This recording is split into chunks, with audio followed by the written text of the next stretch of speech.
You can spend your own money on yourself.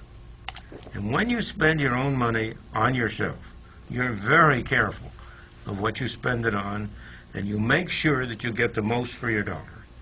You can spend your own money on somebody else. You give gifts to other people. You take people out to dinner. And when you spend your own money on somebody else, you're very careful that you don't spend too much. You try to keep down the amount you spend. But you don't worry very much about what the other fellow's getting from it. You don't pay anything like as much attention to the gifts you buy for other people as to the things you buy for yourself. Or you can spend somebody else's money, as when you're spending the government's money. I say the government's money, the taxpayers' money, which the government has control over. Now you're spending somebody else's money. Let's say you're out to lunch on an expense account, but you're spending it on yourself.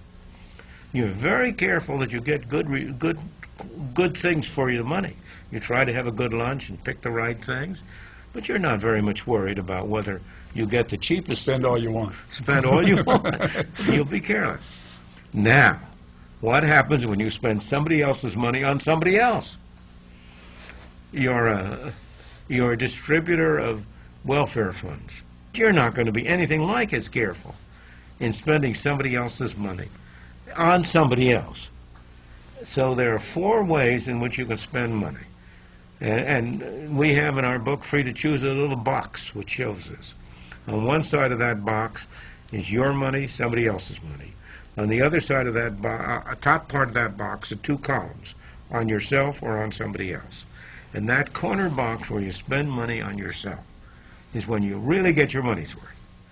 And the rest, the worst of all, is the right-hand box, when you spend somebody else's money on somebody else. And that explains the schools today. That explains the schools today. You're right.